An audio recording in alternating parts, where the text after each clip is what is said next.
থেকে ৪ বছরের ছোট ভাই একদিন আমাকে বললা, আপু আজকে বাড়িতে কেউ নেই, তুমি আর আমি একসাথে আজকে সারা রাত গল্প করব। আমি বললাম, তন্ময়, সারা রাত কি গল্প করা যায়? তখন আমার ছোট ভাই বলল, আপু তোমার সাথে আমি সারা রাত গল্প করলেও আমার ঘুম আসবে না। তারপর বন্ধুরা, আমার ছোট ভাইয়ের সাথে সেই রাতে গল্প করতে করতে হঠাৎ আমি ঘুমিয়ে যাই। তারপর মধ্যরাতে বন্ধুরা, আজকের গল্পটি অনেক অনেক ইন্টারেস্টিং। আশা করি তোমরা পুরো গল্পটি শুনলে অনেক মজা পাবে। তবে বন্ধুরা, গল্পটি শুরু করার পূর্বে তোমাদের নিকট আমার ছোট্ট একটা অনুরোধ, তোমরা দয়া করে আমার চ্যানেলটিকে সাবস্ক্রাইব করে আমাকে সাপোর্ট করবা। তো তাহলে চলো বন্ধুরা, গল্পটি শুরু করি। হ্যালো বন্ধুরা, আমার নাম চৈতালি ভৌমিক। আমি কলকাতার একজন মেয়ে। আজকে আমি তোমাদেরকে যে ঘটনাটি বলবো সে ঘটনাটি হলো আমার ছোট ভাইকে নিয়ে। আমার ছোট ভাই তন্ময় ভৌমিক আমার চাইতে প্রায় ৪ বছরের ছোট ছিল। তন্ময় ছিল অসম্ভব সুন্দর আর মিষ্টি স্বভাবের ছেলে। ওর হাসি, ওর কথা বলার ভঙ্গি যেন সবার মন অন্যরকম ভাবনা সৃষ্টি হতো। আর সবাই আমাকে ভালোবেসে ঐশ্বরিয়া নামে ডাকত, কারণ সবাই বলতো আমার মুখের অবয়ব অনেকটাই ঐশ্বরিয়া রায়ের মতো। তখন আমি ইন্টারমিডিয়েট প্রথম বর্ষের ছাত্রী। পড়াশোনা আর স্বপ্নের যথেই বেশি থাকতাম। ছোটবেলা থেকেই তন্ময় আমার সঙ্গে এক অন্যরকম বন্ধনের চিন্তা করত। মাঝে মাঝেই মজা করে বলতো, আপু তুমি জানো আমি তোমাকে সবচেয়ে বেশি ভালোবাসি। আমি হেসে ওর মাথায় চড় মারতাম। পাগল কোথাকার! তখনও বুঝিনি ওর মনের গভীরে কি বিশাল ভালোবাসা ছিল আমার প্রতি। সময়ের সঙ্গে সঙ্গে তন্ময়ের সেই ভালোবাসার প্রকাশ আরও স্পষ্ট হতে লাগল। যদিও আমি তখন এসব বিষয়কে গুরুত্ব দিতাম না।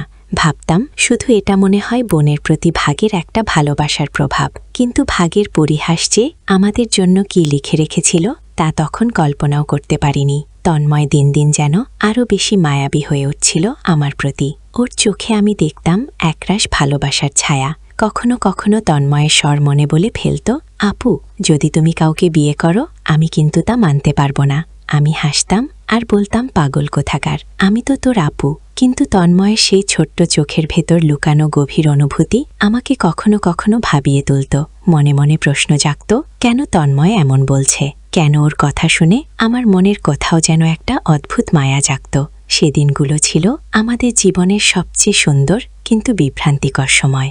বাড়ির ব্যস্ততার মধ্যে কখনো তন্ময় আমার পাশে এসে বসত, কখনো আমার বইপত্র গুছিয়ে দিত, আবার কখনো অকারণেই আমার মন খুশি করে দিত ছোট ছোট অভিনয় করে। আমি বুঝতে পারতাম তন্ময় শুধু একজন ছোট ভাইয়ের দায়িত্ব নয়, আমার প্রতি তার এক প্রকার ভালোবাসা অনুভব করছে।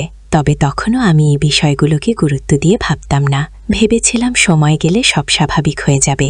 কিন্তু জীবন যে কখনো আমাদের ইচ্ছে মতো চলে না সেটা বুঝতে বুঝতেই একদিন এমন এক ঘটনা ঘটল যা আমাদের জীবন বদলে দিল চিরতরে।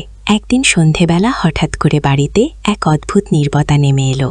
বাবা মা আত্মীয়র বাড়িতে গিয়েছিলেন জরুরি কাজে, আর বাড়িতে ছিলাম শুধু আমি আর তন্ময়। সন্ধ্যার মৃদু আলো, নির্জন বাড়ি আর মন খারাপের হাওয়া সবকিছু মিলিয়ে চারপাশে এক অদ্ভুত আবহ তৈরি হয়েছিল। তন্ময় এসে আমাকে বলল, আপু আজ তুমি আর আমি সারা রাত গল্প করব কেমন? ওর নিষ্পাপ চোখের অনুরোধ উপেক্ষা করতে পারিনি। মনে হলো আজ যেন সময়টাকে একটু বিশেষ করে তুলতে চাইছে তন্ময়। সেই রাতে আমরা গল্পে গল্পে হারিয়ে গেলাম পুরনো স্মৃতির মধ্যে। কখনো হেসে ফেললাম, কখনো চুপ করে থাকলাম। তন্ময়ের চোখে আমি দেখেছিলাম এক গভীর মায়ের ঝিলিক, যেন পৃথিবীর সব ভালোবাসা সেখানে জমা হয়ে আছে। ওর কথার মধ্যে ছিল আন্তরিকতা, নির্ভরতার এক মিষ্টি অনুভূতি। আমি টের পেলাম তন্ময় আমাকে শুধু একটি আপুর দৃষ্টিতে নয়, বরং একজন খুব কাছের মানুষ ভাবত। সেই নির্জন সন্ধ্যায় আমাদের সম্পর্কের বন্ধনে একটা অদৃশ্য পরিবর্তন ঘটল, যা আমরা তখনও ঠিক বুঝে উঠতে পারিনি। রাত গভীর হতে থাকল আর আমাদের গল্পের মাত্রা দীর্ঘতর হতে লাগল। তন্ময় আমাকে নানা ছোটবেলার ঘটনা মনে করিয়ে দিচ্ছিল, আর আমরা দুজনেই কখনো হাসছিলাম, কখনো চুপচাপ হয়ে পড়ছিলাম। সেই নীরব মুহূর্তগুলোতে তন্ময়ের চোখের ভাষা যেন স্পষ্ট করে বলছিল তার মনের সমস্ত অনুভূতি। আমি দেখছিলাম সে কতটা আমার প্রতি আন্তরিক হতে চায়। তন্ময়ের সরলতা আর প্রত্যাশা আমাকে এক অজানা স্বপ্নের জগতে নিয়ে যাচ্ছিল, যেখানে কোনো দুনিয়ার বাধা নেই, শুধু ছিল নিখাত মমতা আর শ্রদ্ধাশীল ভালোবাসা। আমি অনুভব করলাম তন্ময়ের প্রতি আমার মনেও এক অদ্ভুত নীরবতা তৈরি হচ্ছিল, যা শুধু একজন আপুর ভালোবাসা নয়, ছিল এক অন্যরকম মমত্ব। তবে আমি জানতাম এই মমত্বের কথা প্রকাশ করা সহজ নয়। সমাজ, পরিবার আর আমাদের আত্মসম্মান সবকিছুই ছিল বড় বাধা। তাই আমরা দুজনেই মুখে কিছু না বলেও অনুভব করছিলাম একে অপরের মনের কথা। সেদিন সেই নীরবতা, সেই মৃদু হাসি আর এক স্বপ্নে মায়াবী দৃষ্টির ভাষাতেই আমাদের মনে এক নতুন অধ্যায়ের সূচনা হল। সেই রাতের পর থেকে আমাদের সম্পর্কের মাঝে এক অনুচ্চারিত শান্ত পরিবেশ তৈরি হল। আগের মতো হাসাহাসি থাকলেও তার মধ্যে লুকিয়েছিল এক মিষ্টি ভালোবাসা। তন্ময় যখন আমার প্রতি চেয়ে থাকত, তার দৃষ্টিতে আমি এক ধরনের ছায়া দেখতে পেতাম, যা আগে কখনো এতটা স্পষ্ট করে ভাবিনি। আর আমিও নিজেকে বদলে যেতে দেখছিলাম তন্ময়ের উপস্থিতি। আমার হৃদয়ে এক অদ্ভুত পরিবর্তন আমি বুঝতে পারছিলাম, কিন্তু আমরা দুজনেই ছিলাম নীরব এবং শান্ত, যেন অদৃশ্য এক দেয়াল তৈরি করেছিলাম নিজেদের চারপাশে। বাড়ির সবাই আমাদের আগের মতোই ভাই বোনের মতো দেখতে থাকল। বাড়ির সবাই আমার দুই ভাই বোনকে অনেক ভালোবাসত, কিন্তু আমরা দুজনের মনের মধ্যে তখন কি চলছিল তা আমরা নিজেরাও জানতাম না। আমরা দুজনেই জানতাম এ প্রত্যাশা কেমন হয় ভগবানের জানে, তবু মন তো আর নিয়ম মানে না। দিনের পর দিন, মুহূর্তের পর মুহূর্ত আমাদের দুজনের মধ্যে বাড়তে লাগলো এক ভালোবাসার পবিত্র নিদর্শন। দিনগুলি কেটে যাচ্ছিল, কিন্তু আমাদের দুজনের মধ্যে সেই ভালোবাসা আরও প্রত্যাশিত হয়ে উঠতে লাগল। তন্ময় মাঝে মাঝে আমার দিকে তাকিয়ে থাকত, যেন অনেক কথা বলতে চাইছে কিন্তু বলতে পারছে না। আমিও কখনো কখনো তন্ময়ের দিকে তাকিয়ে কেমন জানি ভাবতাম, সমাজের চোখে আমরা ভাই বোন, কিন্তু হৃদয়ের কোনো নিয়ম নেই। আমি নিজেকে বোঝানোর চেষ্টা করতাম এই ভাবনা ভুল, তবু মনের কোথাও একটা শান্ত প্রত্যাশা আমাকে বারবার তন্ময়ের কথা স্মরণ করিয়ে দিচ্ছিল। একদিন বিকেলে ছাদে বসে আকাশ দেখছিলাম, হঠাৎ তন্ময় এসে পাশে বসল। দুজনেই চুপচাপ ছিলাম। হালকা হাওয়ায় ওর চুল উঠছিল, আর সেই দৃশ্য মনে এক অদ্ভুত ভাবনার সৃষ্টি হচ্ছিল। তন্ময় ধীরে ধীরে বলল, আপু, কখনো কি তোমার মনে হয় আমরা একটু আলাদা? আমাদের বন্ধনটা কি শুধু ভাই বোনের মধ্যে সীমাবদ্ধ? আমি উত্তর দিলাম না, শুধু নীরবে মুচকি হাসলাম। মনে মনে ভাবলাম, আমাদের গল্পটা হয়তো নিয়তির লিখে দেওয়া এক স্বপ্নময় গল্প, যেখানে প্রত্যাশাই সবচেয়ে বড় সত্য। তন্ময়ের প্রশ্নের উত্তর আমি সেদিন কণ্ঠে দেইনি, কিন্তু আমার নীরবতা যেন সব কথার জবাব হয়ে উঠেছিল। আমাদের দুজনের মাঝখানে তৈরি হল এক অদৃশ্য বন্ধন, যাকে ভাষায় প্রকাশ করা কঠিন। ছাদের খোলা আকাশের নিচে বসে আমরা দুজনেই অনুভব করছিলাম আমরা একে অপরের জীবনের সাধারণ কিছু নয়। সম্পর্কের নতুন এই সংজ্ঞা মেনে নিতে আমাদের মন প্রস্তুত হলেও বাস্তবতার কঠিন দেয়াল সামনে দাঁড়িয়েছিল। আমরা জানতাম এই অনুভূতির কথা কাউকে বলা সহজ নয়, তাই নীরব সম্মতিতে আমরা সিদ্ধান্ত নিলাম আপাতত এই ভালোবাসা শুধু আমাদের হৃদয়ের মধ্যেই থাকবে। এরপর থেকে প্রতিদিনের জীবন একই রকম চলছিল, বাড়ির কাজ, পড়াশোনা আর ছোট ছোট আনন্দের মুহূর্ত। কিন্তু মনের ভিতরে তন্ময় আরও বেশি যত্নশীল হয়ে উঠেছিল আমার প্রতি। সে ছোট ছোট বিষয়ে আমার খেয়াল রাখত, আমার পছন্দ অপছন্দ বুঝে নিত। তার চোখে ছিল একরকম অটুট শ্রদ্ধা আর মমতা। আমি অনুভব করতাম সে যেন আমাকে শান্ত রাখার জন্য নিজের সর্বোচ্চ চেষ্টা করত। আমাদের এই নীরব ভালোবাসা ধীরে ধীরে আমাদের জীবনের অপরিহার্য অংশ হয়ে উঠেছিল, যেখানে কথা কম, অনুভূতি ছিল অনেক। দিন যতই এগোচ্ছিল আমাদের মনের বন্ধন ততই গভীর হচ্ছিল। তবে এর সঙ্গে সঙ্গে মনে এক ধরনের ভয়ও জমতে শুরু করেছিল। তন্ময় মাঝে মাঝে বিষণ্ণ হয়ে যেত। আমি বুঝতাম ওর মনেও সমাজের দৃষ্টিভঙ্গি নিয়ে দুশ্চিন্তা তৈরি হয়েছে। বাইরে থেকে আমাদের সম্পর্ক ছিল ভাই বোনের, প্রকৃতপক্ষে তা আত্মার সম্পর্ক, যেটা কাউকে বলা যেত না। রাতে ছাদে হাঁটতে হাঁটতে তন্ময় হঠাৎ বলল, আপু, যদি কখনো সবাই আমাদের ভুল বোঝে, তুমি কি আমাকে ভুল বুঝবে? আমি ওকে উত্তর দিলাম, তন্ময়, সত্যিকারের ভালোবাসা কোনো ভুলের নয়। আমি সবসময় তোমার সাপোর্টে আছি। এরপর থেকে আমাদের সম্পর্কের মধ্যে আরও বেশি সতর্কতা চলে আসে। আমরা মনস্থির করেছিলাম, যতদিন না আমরা সম্পূর্ণ প্রস্তুত হই, ততদিন এই অনুভূতি শুধুই আমাদের দুজনের ব্যক্তিগত সম্পদ হয়ে থাকবে। পড়াশোনার দায়িত্ব, পরিবারের দায়িত্ব, সবকিছু সামলে আমাদের নিজেদের মনের ভাবনার উপর নিয়ন্ত্রণ রাখতে হচ্ছিল। তন্ময় অনেক সময় বই পড়ার ছলে আমার পাশে বসে থাকত, আর আমি মনে মনে প্রার্থনা করতাম আমাদের ভালোবাসার এই নিষ্পাপ বন্ধন যেন কখনো কারো চোখে অন্যায় হয়ে না যায়। কারণ আমরা জানতাম প্রকৃত ভালোবাসা সবার কাছে বোঝানো যায় না, তবে নিজের মনে যত্নে আগলে রাখা যায়। একদিন সন্ধ্যায় আমরা দুজনেই বাড়ির উঠোনে বসেছিলাম, যখন তন্ময় বলল, আপু, আমি জানি আমাদের সম্পর্কটা অন্যরকম, আমাদের অনেক কিছু অদৃশ্য রাখতে হবে, কিন্তু আমি তোমাকে কখনো ভুলে যাব না। তার কথাগুলো শুনে আমার মনটা নির্বেথিত হয়ে উঠল। আমি জানতাম আমাদের সম্পর্ক যে কোনো সময় সমাজের চোখে অন্যায় বলে বিবেচিত হতে পারে, কিন্তু তন্ময়ের প্রতি আমার ভালোবাসা ছিল অটুট।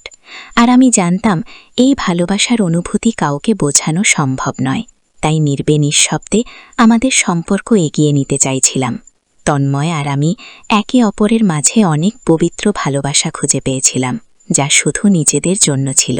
বন্ধুত্বের ছেলে পরিবারের সবার কাছে আমরা ভাই বোনই রয়ে গিয়েছিলাম, কিন্তু আমাদের মনে অন্য এক দৃঢ় বন্ধন গড়ে উঠছিল। আর তাই আমরা আমাদের সম্পর্কের প্রতি অত্যন্ত সতর্ক ছিলাম। একদিকে সমাজের নিয়মবিধি, অন্যদিকে নিজেদের মধ্যে তৈরি হওয়া ভালোবাসার প্রত্যাশা আমাদের হৃদয়ে এক অনন্য চেতনা তৈরি করে দিয়েছিল। কিন্তু দুজনেই জানতাম আমরা একে অপরকে কোনো অবস্থাতেই ছেড়ে যেতে পারব না। আমাদের সম্পর্কের মধ্যে এক অদ্ভুত শান্তি ছিল, কিন্তু বাইরের পৃথিবী আমাদের জন্য প্রস্তুত ছিল না। আমি জানতাম সমাজের নজরে আমরা দুজনেই ভিন্ন কিছু হতে পারি, যদিও আমাদের মধ্যে যে ভালোবাসা সেটা অতি প্রাকৃতিক। তবে তন্ময়ের মধ্যে কিছু পরিবর্তন লক্ষ্য করছিলাম। ও মাঝে মাঝে কিছু ভাবনা আর অস্থিরতায় থাকত, যেন আমাদের সম্পর্কের ভবিষ্যৎ নিয়ে চিন্তা করছে। একদিন তন্ময় আমাকে বলল, আমরা যদি কখনো একে অপরকে ভুলে যাই, তুমি কি আমাকে ক্ষমা করতে পারবে? আমি তার চোখে একটু দুঃখ দেখতে পেলাম। আমি নীরবে তার দিকে চেয়ে বললাম, কোনো কিছুই কখনো আমাদের মধ্যকার বন্ধন ভাঙতে পারবে না। একটা সময় ছিল যখন আমরা একে অপরের দিকে চেয়ে কথা বলতাম, আমাদের মনের অন্ধকার দিকগুলো নিয়ে কথা বলতাম। এখন আর আমাদের মধ্যে সেই রকম কথা হয় না, শুধু ভালোবাসা প্রকাশ ছাড়া। তাই আমরা আরও সতর্ক হয়ে উঠেছিলাম আমাদের ভালোবাসা শুধু আমাদের হৃদয়ের মধ্যে রাখার সিদ্ধান্ত নিয়ে। একদিন সন্ধ্যাবেলা আমরা দুজনেই বসেছিলাম বাড়ির উঠোনে। হালকা বাতাস বইছিল আর আকাশে মেঘেরা ধীরে ধীরে জমে উঠছিল। তন্ময় কিছুক্ষণ নীরব থেকে বলল, আপু, তুমি জানো না কতবার আমি নিজেকে প্রশ্ন করেছি, আমরা তো একে অপরের সত্যিকারের ভালোবাসা, কিন্তু সমাজে তাতে কি হবে? আমি জানতাম তন্ময়ের মনে একটা কঠিন দ্বন্দ্ব চলছিল। সে বুঝতে পারছিল না আমাদের সম্পর্ক যদি সত্যিই সত্য হয়, তাহলে তা সমাজের চোখে কিভাবে গ্রহণযোগ্য হবে। আমি তখন তন্ময়কে বললাম, এটা স্রেফ আমাদের সম্পর্ক তন্ময়। আমরা যা অনুভব করি সেটা আমাদের একান্ত বিষয়। সমাজের চোখে যদি আমাদের ভালোবাসা ভুল হয়, তাহলে সেটা আমাদের সমস্যা নয়, তাদের সমস্যা। আমরা দুজনেই মানুষ, আর মানুষ হিসেবে আমার একে অপরকে ভালোবাসা শ্রেয়া। আমরা জানি আমরা একে অপরকে ভালোবাসি, আর সেটা আমাদের একমাত্র সত্য। তন্ময় আমার দিকে এক ধরনের প্রশান্তি নিয়ে তাকালো, যেন আমার কথায় ওর মন কিছুটা শান্ত হয়েছে।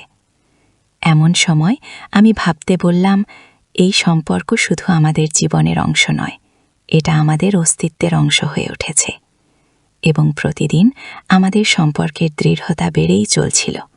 কিন্তু সেই একই সমাজ যে আমাদের মধ্যে ভালোবাসা দেখছে না, সেটা নিয়ে ভাবতে ভাবতে আমি আরও বেশি অস্থির হয়ে উঠছিলাম। কিভাবে আমাদের ভালোবাসা সঠিক হবে তা প্রশ্ন হয়ে দাঁড়িয়েছিল। কিন্তু আমি জানতাম, যত সামাজিক বাধাই আসুক না কেন, আমরা কখনো একে অপরকে ছেড়ে যাব না। একদিন তন্ময়ের সাথে দীর্ঘক্ষণ কথা বলার পর আমি অনুভব করলাম যে আমাদের সম্পর্কের মধ্যে একটা ভিন্ন কিছু সৃষ্টি হচ্ছে। যদিও আমরা নিজেদের মধ্যে একান্ত শান্ত, কিন্তু বাইরের পৃথিবী তা কখনোই বুঝতে পারবে না। তন্ময়ও মাঝে মাঝে একটু হতাশ হয়ে পড়ত আর বলতো, আপু, আমি জানি তুমি আমাকে ভালোবাসো, কিন্তু সমাজ আমাদের সম্পর্কটাকে কখনোই মেনে নেবে না। তার এই কথা শুনে আমি একটু চুপ করে রইলাম। সত্যি কথা বলতে আমি জানতাম যে আমাদের সম্পর্ক একটি পবিত্র সম্পর্ক, কিন্তু এর মধ্যেও এক অদ্ভুত বিষয় ছিল যা আমরা দুজনকেই ভাবিয়ে তুলত। তন্ময়ের কথায় আমি কিছুটা দুঃখিত হলেও তার চোখে যে ভালোবাসা দেখলাম তা আমাকে সাহস জোগাত। আমি দৃঢ় কণ্ঠে বললাম, তুই যদি আমাকে সাপোর্ট করস তাহলে আমি কোনো কিছুতেই ভয় পাব না। আমরা একে অপরকে ভালোবাসি, আর সমাজের চোখে তা কী হবে সেটা আমাদের ভাবার বিষয় না। আমাদের ভালোবাসার শক্তি আমাদের সম্পর্কের সফলতায় একদিন পৌঁছাবে। তন্ময় চুপচাপ আমার দিকে তাকালো আর আমাকে বলল, সেই মুহূর্তে আমি অনুভব করলাম আমরা যে কোনো বাধা অতিক্রম করতে সক্ষম। আমরা জানতাম আমাদের সামনে অনেক চ্যালেঞ্জ আসবে, তবে আমরা একে অপরের সাথে থাকলে সেগুলো কাটিয়ে উঠতে পারব। সেই অনুভূতি আমাদের মধ্যে এক নতুন শক্তি সৃষ্টি করছিল। সমাজের বাধা যতই কঠিন হোক, আমরা একে অপরকে হারাতে চাই না। এই সম্পর্কের প্রতি আমাদের শ্রদ্ধা ছিল এবং আমরা জানতাম আমাদের মধ্যে যা আছে সেটা কখনোই ভাঙবে না। তন্ময়ের সাথে আমার সম্পর্ক আরও স্পষ্ট হয়ে উঠছিল, কিন্তু বাইরের পৃথিবী তা ভালোভাবে গ্রহণ করতে পারছিল না। একদিন আমাদের বাড়ির পাশের পাড়ার একটি যুবক আমাকে দেখল এবং আমাকে দেখে কিছুটা ভিন্ন মত পোষণ করল। যুবক কিছুটা অবাক হয়ে আমাকে বলল, তুমি কি জানো সবাই তোমাদের সম্পর্ক নিয়ে কি ভাবছে? আমি একটু ঘাবড়ে গিয়ে বললাম, এটা আমাদের ব্যক্তিগত বিষয়। আমরা একে অপরকে ভালোবাসি এবং কাউকে এতে হস্তক্ষেপ করতে দেব না। যুবকটি কিছুক্ষণ নীরব থেকে চলে গেল, কিন্তু তার চলে যাওয়ার পর আমি অনুভব করলাম সমাজ আমাদের সম্পর্কের গুরুত্ব বোঝার জন্য প্রস্তুত নয়। তন্ময় সেই রাতে আমার কাছে এসে বলল, এটা কোনো সহজ পথ নয় আপু, কিন্তু আমরা একে অপরকে ভালোবাসি এবং আমি জানি যদি আমরা একসাথে থাকি তাহলে কোনো কিছু আমাদের বন্ধন ভাঙতে পারবে না। তার কথা শুনে আমি আরও মনে সাহস পেলাম। আমরা জানতাম সমাজের চাপ ও প্রতিক্রিয়া আসবেই, কিন্তু আমাদের সম্পর্কের মূল্য কোনো কিছুই কমাতে পারবে না। আমাদের সিদ্ধান্ত ছিল এই সম্পর্কের প্রতি যত্ন নেওয়া এবং অন্যদের কথা উপেক্ষা করে নিজেদের সত্যের দিকে এগিয়ে যাওয়া। এমনভাবে আমরা আমাদের সম্পর্কের নতুন দিক নিয়ে ভাবছিলাম, কিভাবে আমরা নিজেদের ভালোবাসা সমাজে প্রতিষ্ঠিত করব এবং অন্যদের পরোয়া না করে নিজেদের পথ ধরে চলব। তা আমাদের কাছে ছিল এক গুরুত্বপূর্ণ সিদ্ধান্ত। তন্ময় এবং আমি তখন বুঝতে পারছিলাম যে আমাদের মধ্যে যা কিছু ঘটছে তা কেবল আমাদের জন্যই নয়, আমাদের পারিপার্শ্বিক পৃথিবীও কিছুটা বদলে দিতে পারে। তবে আমাদের সবচেয়ে বড় চ্যালেঞ্জ ছিল নিজেদের সম্পর্ককে সঠিকভাবে পরিচালনা এবং সামাজিক পরিস্থিতির সাথে মানিয়ে চলা। তন্ময়ের সঙ্গে আমার কথা বলার সময় আমি তাকে বললাম, এখন আমাদের দায়িত্ব শুধু একে অপরকে ভালোবাসা নয়, বরং এই সম্পর্ককে সম্মানিত করাও। আমাদের উচিত মানুষের কথা না শুনে নিজেদের জীবনের পথে এগিয়ে যাওয়া। তন্ময় কিছুটা ভেবেছিল, তারপর আমার দিকে তাকিয়ে বলল, তুমি ঠিক বলেছ আপু, আমাদের জীবন, আমাদের ভবিষ্যৎ আমাদেরই খুঁজে নিতে হবে। তন্ময়ের সেই দৃঢ় কথায় আমি বুঝতে পারলাম আমাদের সম্পর্কটা কেবল একান্ত নয়, বরং এক নতুন দিগন্তের দিকে এগিয়ে যাচ্ছে। সমাজের চোখে যা ভিন্ন তা আমাদের কাছে স্বাভাবিক এবং প্রাকৃতিক, তবে এর অর্থ এই নয় যে আমরা এটা সহজভাবে নিচ্ছি। আমাদের জীবনে বাধা আসবে, আর সেই বাধাগুলো অতিক্রম করতেই হবে। আমাদের ভালোবাসা সমাজে প্রতিষ্ঠিত করার জন্য আমরা প্রস্তুত ছিলাম, আর সেই প্রস্তুতি মানে ছিল একে অপরের পাশে থাকার অঙ্গীকার। অবশেষে বন্ধুরা, সময় গড়িয়ে চলল। নানা বাধা, নানা কথা, নানা দৃষ্টিভঙ্গির সঙ্গে লড়াই করে অবশেষে আমরা আমাদের সম্পর্কের সত্যিকারের মূল্য সবার কাছে প্রমাণ করতে সক্ষম হলাম। তন্ময় আর আমি পরিবার ও সমাজের সম্মতি নিয়ে সবার আশীর্বাদে এক সুন্দর অনুষ্ঠানের মাধ্যমে একে অপরকে জীবনসঙ্গী হিসেবে গ্রহণ করলাম। আমাদের বিয়ের দিনে দুজনের চোখে ছিল আনন্দের অশ্রু আর মন ভরা ভালোবাসা। চারপাশের ফুলের সৌরভ আর আত্মীয় স্বজনের হাসিতে আমাদের নতুন জীবনের সূচনা যেন আরও মধুর হয়ে উঠেছিল। আজ আমাদের সংসার খুব ভালোই চলছে। প্রতিদিন আমরা একে অপরের পাশে থেকে সুখ দুঃখ ভাগ করে নিয়ে ছোট ছোট মুহূর্তগুলোকে ভালোবাসায় রাঙিয়ে তুলি। আমাদের বন্ধন এখন শুধু হৃদয়ের নয়, জীবনভর চলার অঙ্গীকার। অনেক চড়াই উতারাই বেরিয়ে অবশেষে আমাদের ভালোবাসার জয় হয়েছে। আমি গর্বের সঙ্গে বলি, তন্ময় শুধু আমার ভাই ছিল না, সে ছিল আমার সবচেয়ে বড় বন্ধু, সবচেয়ে আপন মানুষ। আর এখন সে আমার জীবনসঙ্গী। আমাদের গল্প এখানেই শেষ, তবে আমাদের ভালোবাসার পথচলা শুরু হয়েছে চিরদিনের জন্য।